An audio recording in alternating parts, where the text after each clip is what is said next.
Hello, my name is Cannon Coquit. And my name is Jack Lehman, and welcome back to The Kingsman, the podcast for Penn High School. So today, Jack, we're starting off with hockey. Hockey in 15 games so far has been 12-2-1 and 6-0 in conference play, and we're fourth in the state currently. Yeah, a few noticeable leaders for those are Ethan Matthews, Riley Planey, and you yourself.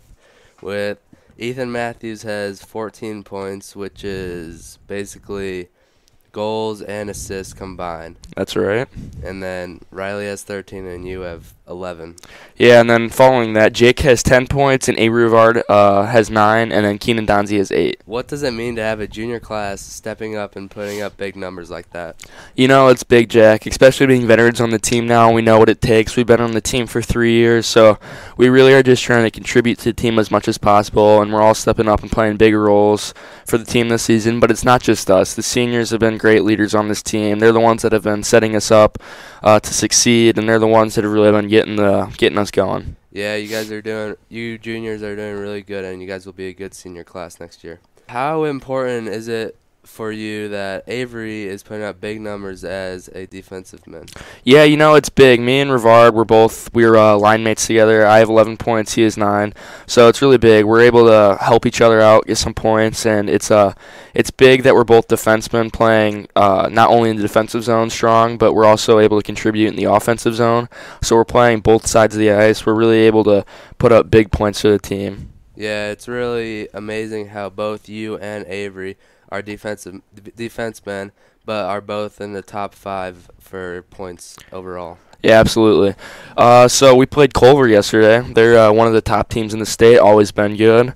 Really tough to play against. It's always really cool playing at Culver. They're a really prestigious school. It's always cool playing against them. Like, they're really disciplined. Their coaches are always good. So it's a really hard game. Unfortunately, we lost. Let's tune in to Jake to see what he had to say. Today I'm with junior forward Jacob Renbarger. Jake, what do you think it's going to take to beat top-ranked Culver today? I think, everyone's got to do their jobs and just play the simple game and stay disciplined, and I think we can pull out on top. Jake, what's led to your success with 10 goals in 13 games this season? Well, obviously my teammates, they've been finding me. I've been trying to get open, and they've just been moving the puck really well. And luckily I've just been burying them. Yeah, so although this is true, it really does stink having to lose. We played our hearts out. It was a close game, 3-1, but we'll hopefully bounce back this weekend, playing Riley Wildcats, Southwest Michigan Blades, and Carmel. This is a heavy weekend for us. It's a lot of top-ranked teams in the state right now, so hopefully coming off a loss against Culver, we're ready to go here against these 3 teams this weekend. Yeah. I went to one of your recent games against Valpo, and you guys had these veteran-themed jerseys. They were blue, red, and white. I thought that was pretty cool. What does that mean for your team? You know, it's really cool, Jack. Every year we do alternate jerseys. We're one of the few teams in our area to do something like that, and this year we decided to do a veterans-themed jersey, and it's really important to us that we recognize our veterans because they're the reason why we're able to do the things that we love, such as hockey. So it's really important that we're able to dedicate these jerseys all season long to the veterans. Yeah, that was really cool. So, Jack, we're moving to football now, college football.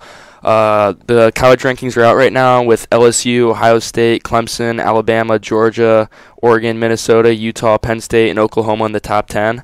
Although it's still a little early, what do you think will be the top 4 for moving into college playoffs? All right, my top 4 for the college football playoff is LSU at 1, Ohio State at 2, Alabama at 3, and then Oregon is going to move into the 4 spot. Who do you think's going to win there? Who do you think's going to come out on top? Well, LSU would play Oregon, and then Ohio State would play Alabama. I think it would end up being LSU and Ohio State, and then I feel like, personally, Ohio State would pull up big in the championship with Jacob Fields, Chase Young as one of their top defensive linemen. Yeah, he has, what's up with him? He's, suspended right now. Do you think he'll be back in time for playoffs, or what's the deal here? Yeah, it was locked down that he only has 2 game suspension, so he'll be back he's only suspended for last week and then this week against Rutgers. So he'll be back for the big games against Minnesota and Michigan. Which is really important. My top 4 personally would be LSU, Ohio State, Clemson, and then Georgia. I think Alabama will lose in the conference championship game to LSU. So I think LSU will stay first, and then Alabama will be out of here. So then Georgia will find its way in. I think that, and then after that, I think it will be LSU versus Ohio State, with LSU coming out on top. My team favorite for the whole top 10 would have to be Minnesota. If they could pull out a win against Ohio State, I got them winning it all. Yeah, there's still quite a few undefeated teams with LSU, Ohio State, Clemson, and then there's Minnesota, Baylor. Yeah. I think I don't think they have a hard enough schedule to make it in the top 4, but I think they definitely still have a chance. If they win out and win big, then they definitely still have a chance, along with Minnesota too. Yeah, if they beat Oklahoma this week, then they'll be in the argument to be in the top 4. Yeah, I'm really excited. Looking forward to college football. It's always fun. Gives you something to do on Saturdays with your friends, and really looking forward to playoffs coming around the corner. Yeah, it's gonna be a fun year. Well, Jack, that concludes episode 4 of The Kingsman.